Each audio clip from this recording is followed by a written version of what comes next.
Hey, I'm Bacon, and I don't have a preamble this time, so we're just going to dive right in. In this entry, I'm going to be equating the Game Master to the role of a shaman in ancient mythic rituals by framing it through several key parallels rooted in the Jungian tradition and mythological studies. These parallels are role as mediator, creation of liminal space through and in service of ritual, role as guide, establishment of ritualistic framework, engaging with and personifying archetypes, the induction of altered states, and finally, crisis and transformation. Some of these connections are readily apparent, and so I spend less time on them, but they are no less important to the proof. They merely do not require as much explanation or support. Number 1, mediator between worlds.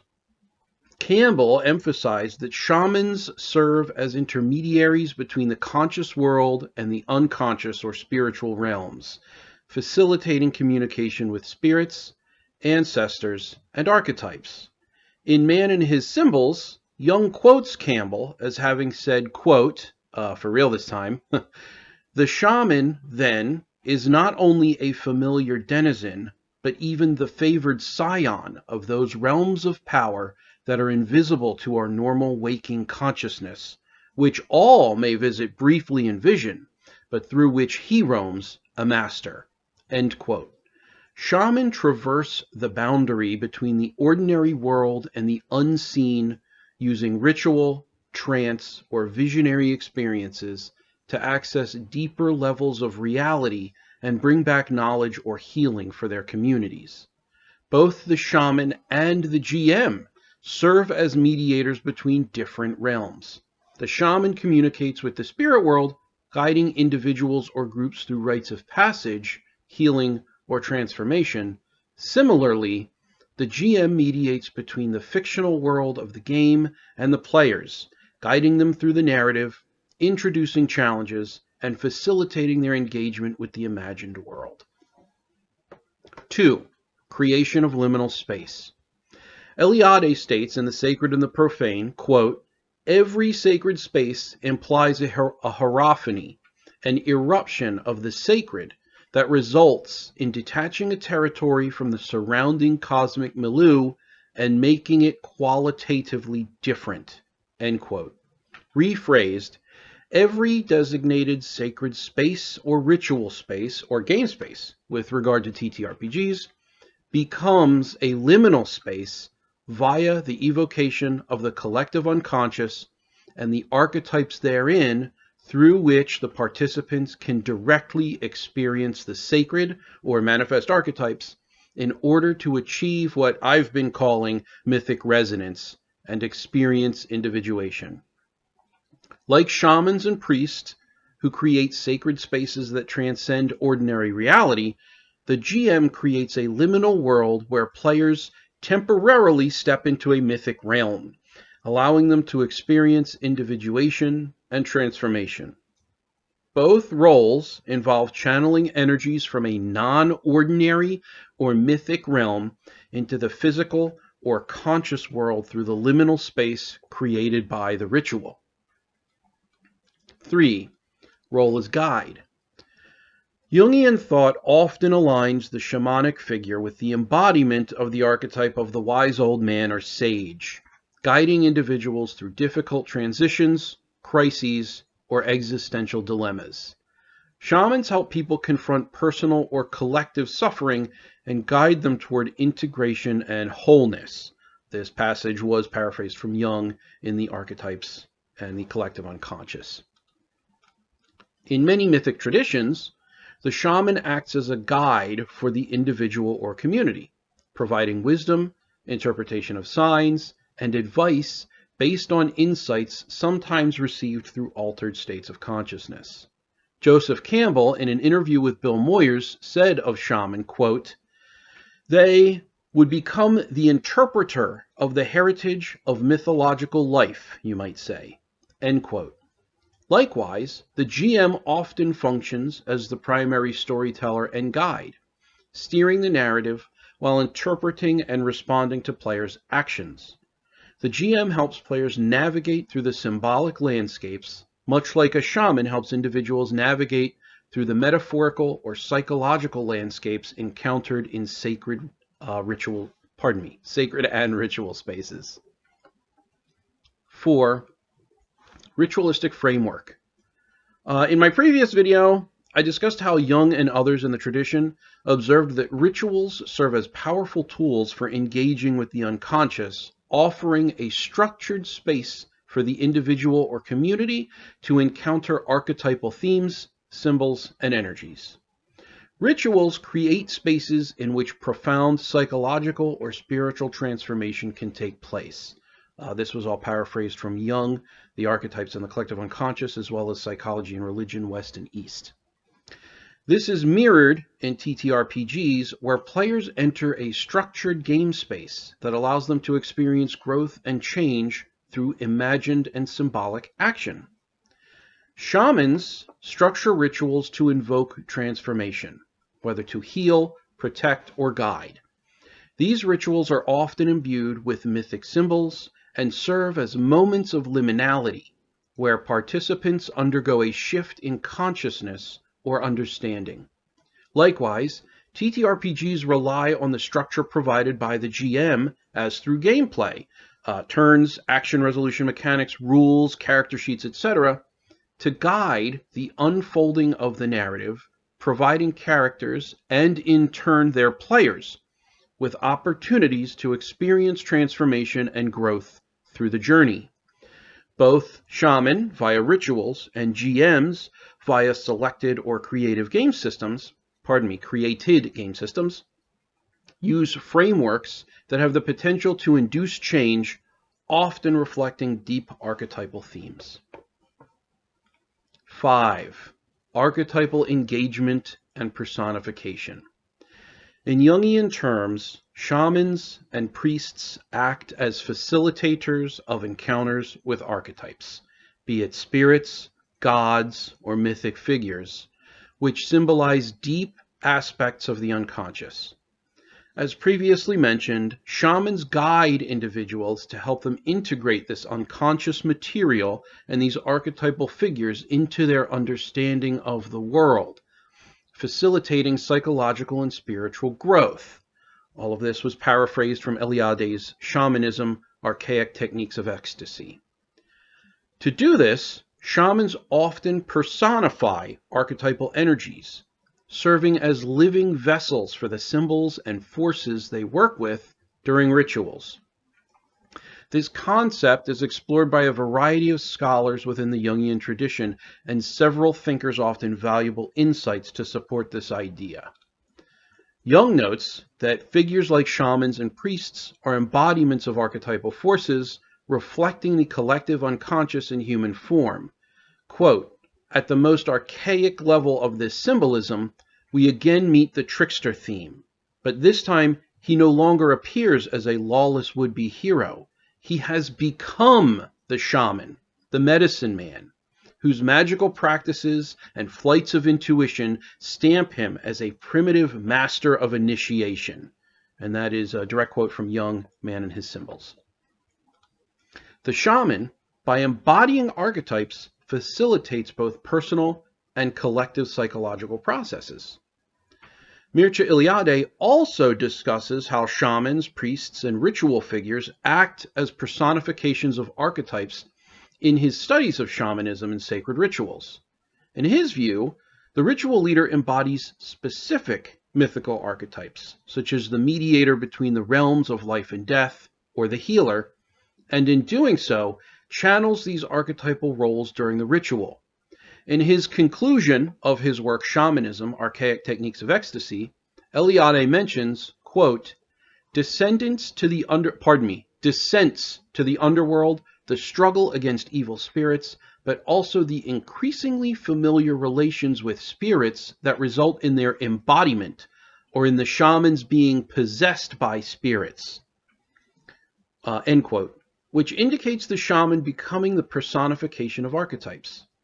The shaman, through the embodiment of archetypal roles, serves as a mirror for the collective unconscious and facilitates the connection between it and the consciousness of the ritual participants. James Hillman suggests that rituals can be understood as forms of archetypal theater, where participants and ritual leaders alike step into roles that embody certain archetypal themes. In Revisioning Psychology, he says, quote, "The ritual of theater, of religion, of loving, and of play require concrete actions which are never only what they literally seem to be.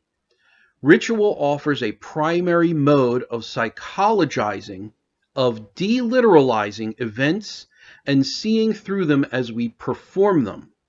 As we go into a ritual, the soul of our actions comes out, or to ritualize a literal action, we put soul into it. Here, not only can the priest and the alchemist point the way, so too can the actor, the entertainer, and the ball player. They are able to divest the concrete of its literalism by the psychological style they bring to an action. Ritual brings together action and idea into enactment." End quote. He stresses that not only the figure of the shaman, or alchemist as he refers to it, takes on the roles of these archetypal energies, representing the drama of the psyche's unconscious forces, but so too do the participants. Hillman further suggests that by performing these roles in a ritual context, the shaman allows the participants to access and engage with these hidden parts of their psyche, embodying the archetypes as well. Sanford, a Jungian and Episcopal minister, highlighted how priests and spiritual leaders embody archetypal energies to facilitate psychological and spiritual growth. Being an Episcopal, Stanford speaks to a central spiritual leader in Jesus Christ, but in the tradition of the Church, Episcopal, Catholic, Orthodox, and others, the priest, and especially the Pope in Catholicism, is the spiritual leader, and at times, depending on the tradition, channels Christ through the ritual of the Mass or service. In his book, The Kingdom Within, Stanford says, quote, "By his, Christ's, suffering, his death and resurrection, he merges forever with the human psyche and shows himself the archetype of totality, or what Jung would call the self, for all of us, transforming the destiny of humankind." End quote. Stanford speaks to exclusively Christ as the spiritual leader, but all of these figures, shaman, priests, alchemists, etc., are central to the transformation of the individual, guiding them to confront and integrate unconscious material through ritual. By embodying these archetypes, priests guide others through transformative processes, much as GMs might guide players through the symbolic journeys in a game. The GM becomes personifications of the evoked archetypal figures or themes as they react to the players as the world and the non-player characters within it, allowing players to engage and integrate with these symbols within the context of the game, creating and presenting settings and events that provoke psychological, emotional, and transformative responses from players. The player's interactions with these elements can reflect archetypal patterns, and the GM steers these encounters in ways that mirror the shamanic role of aiding in the integration of unconscious material. 6. Induction of altered states. For Jung, the shamanic journey often involved entering altered states of consciousness, whether through dreams, trance, or rituals, to access unconscious material. This was paraphrased from Jung, Symbols of Transformation. These altered states allow the shaman to experience visions, symbols, and messages that guide the individual or community in their psychological and spiritual development. Similarly, the GM helps induce an altered state of consciousness through immersion in the setting and events of a game, where players temporarily leave behind ordinary reality and engage with the mythic or symbolic world of the game.